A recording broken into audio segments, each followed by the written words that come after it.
जय जिनेन बंधुओं, आइए आज जानते हैं चिलात पुत्र के बारे में, जो राजा शिणिक के भाई थे, जिन्होंने अपनी प्रजा पे बहुत अत्याचार किए और फिर मुनि की शांत मुद्रा देखकर वीतरागी हो स्वर्ग में देव बने।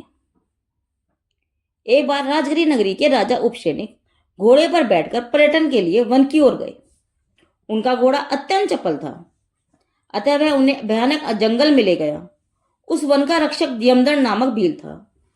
उनकी पुत्री तिलकवती अत्यंत रूपवती थी, जिसे देखकर राजा उपशैनिक उस पर आसक्त हो गए और उसके पिता से विवाह की इच्छा व्यक्त की। यमदंड ने कहा, महाराज, यदि आप तिलकवती से उत्पन्न संतान को युवराज बनाने का वचन दे दें तो मैं अपनी पुत्री का विवाह सहर्ष आपके साथ करने के लिए तैयार हूं। राजा ने यह शर्त मंजूर करके तिलकवती के साथ विवाह कर लिया और प्रसन्नतापूर्वक राजगृह आ गए। कुछ समय बाद तिलकवती ने एक पुत्र को जन्म दिया। उसका नाम चिलात रखा गया। पूर्व की रानियों से भी राजा के अनेक पुत्र थे, तथापि राजा शिणिक चिलात को युवराज बनाने के लिए वचनबद्ध थे। साथ ही उन्हें यह भी भय था कि इसके सिंहासन शासन में राज्य का नाश तो नहीं होगा ना, किंतु राजा अपनी प्रतिज्ञा भंग करने के लिए तैयार नहीं थे। इसी विचार से उन्होंने एक दिन ज्योतिषियों को बुलाकर कहा, हे विद्वानगण, मेरे इन समस्त पुत्रों में से राज्य का स्वामी कौन होगा? ज्योतिषियों ने विचार करके कहा, हे महाराज, इसका निर्णय परीक्षा से होगा। आप अपने समस्त पुत्रों को खीर खाने के लिए बैठाएं और उन पर कुत्ते छोड़ दें।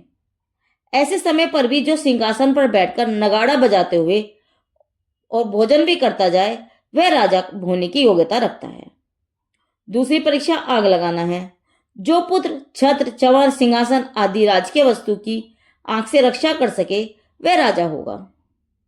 उपशैनिक ने ज्योतिषों की कथानुसार राजपुत्रों की परीक्षा की।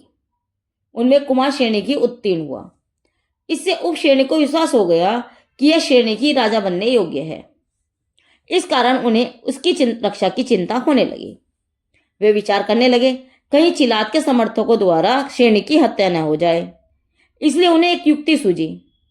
श्रेणिक ने कुत्तों का झूठा खाया है, इस कारण से अब यह परिवार में अथवा राज्य में रहने लायक नहीं है। इसीलिए उन्होंने श्रेणिक को देश से निष्कासित कर दिया। पिता की आज्ञा होते ही श्रेणिक राजगिरी से निकल गया और दड़वी देश के कोचिन नगर में रहने लगा। श्रेणिक ने स्वयं बुद्धिमान होने से वहां पर भी रहने की व्यवस्था कर ली। कुछ काल बाद किसी वैराग्य प्रेरक प्रसंग को पाकर राजा उपशैनिक संसार से उदास हो गए।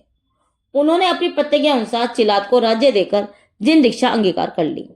यद्यपि चिलात राजा तो हो गया, परंतु उसके जातीय स्वभाव में परिवर्तन नहीं हुआ। इस कारण वह प्रजा को व्यथा ही दंड देने लगा, जिससे प्रजा में असंतोष व्याप्त हो गया और उसके प्रति गणना का वातावरण निर्मित हो गया। जब सैनिक को पता चला कि राजा चिलात प्रजा के प्रति अन्याय कर रहा है, तो उन्हें बहुत दुख हुआ और वह राजगिरी आ गया। चिलात के आतंक से त्रस्त प्रजा सैनिक के साथ मिल गई। प्रजा का सहयोग पाकर सैनिक ने चिलात पुत्र को राज्य से हटाकर स्वयं राज्य संभाल लिया। चिलात पुत्र राजगिरी से भागकर एक पहाड़ी पर किला बनाकर छोटे बड़े गांवों में बलजोरी से कर वसूल करने लगा। चिलात पुत्र का एक भर्तु नाम का मित्र था। उसके मामा के सुभद्रा नाम की एक पुत्री थी। भर्तु मित्र ने उसका विवाह चिलात पुत्र के साथ करने के लिए मामा से प्रार्थना की, परंतु मामा रुद्रत ने चिलात के कुल लक्षणों के कारण विवाह करने से साफ इंकार कर दिया। इससे क्रोधित होकर चिलात पुत्र गुप्त रीति से राजगिरी आया और सुभद्रा को उठाकर ले गया। जब सैनिक को यह बात ज्ञात हुई तो वह चिलात पुत्र को पकड़ने के लिए उसके पीछे पड़ गया।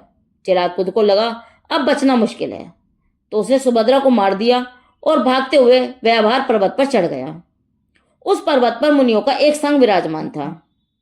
मुनिराज की परम शांत वीतराग रस झरती हुई मुद्रा देखकर चिलात पुत्र के परिणामों में एकदम परिवर्तन आ गया।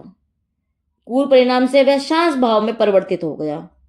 वह संगाचार्य मुनि के समीप गया और उनको नमस्कार करके प्रार्थना की, हे भगवान, मैं इस असार संसार के परिभ्रमण से त्रस्त हो गया हूं। अब इस परिभ्रमण का अंत करने के लिए मैं निस्सुदात्म स्वरूप में लीन होना चाहता हूं। हे प्रभु, मुझ पर अनुग्रह करके आप मुझे सर्व कष्ट निवारक जिन दीक्षा प्रदान करो, जिससे मैं अपनी आत्मा का हित कर सकूं। मुनिराज ने कहा, हे भव्य, निज हित के लिए तूने बहुत उत्तम विचार किया है। अब तेरी आयु मात्र 8 दिन ही शेष है, अतः शीघ्र ही आत्महित कर लेने योग्य है। मुनिराज द्वारा अपने थोड़े जीवन की बात सुनकर चिलात पुत्र ने उसी समय जिन दीक्षा अंगीकार कर ली और तुरंत ही परोपगमन संन्यास लेकर आत्म भावना में लीन हुआ।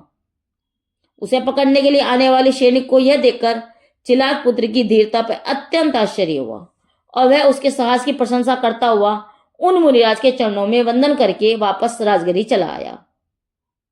इधर चिलात पुत्र द्वारा मारी गई सुभद्रा व्यंतर देवी हुई थी और उसने अपना बदला लेने के लिए पक्षी का रूप धारण किया। पूर्व वैर के वश होकर वह चिलात मुनि के सिर पर बैठकर उन्हें कष्ट देने लगी। उसने अपनी चोंच से मुनि की दोनों आंखें निकाल दी और फिर मधुमक्खियां बनकर उन्हें काटने लगी। इस प्रकार उसने लगातार 8 दिनों तक चिलात मुनि को बेहद कष्ट दिया, परंतु चिलात मुनि स्वरूप आराधना से विचलित नहीं हुए और अंत में समाधि मनन करके सर्वार्थ सिद्धि स्वर में देव पर्याय को प्राप्त हुए। अहो, यह परिणामों का कैसा विचित्र चक्र है। थोड़ी देर पहले हत्या के कुरूप परिणाम वाला जीव कुछ ही देर में मुनि दशा के योग्य शांत भाव रूप परिणमित हो गया। जीवों के परिणामों की इस विचित्र परिस्थिति को का बोध होने से ज्ञानीजन परिणामों की चक्रियता में व्यामोहित नहीं होते, परंतु परिणामों से भारतीकालिक रूप में अपनापन स्थापित करके साधी अनंत काल तक पूर्ण सुखी रहते हैं। चिरात की कथा पूरी हुई।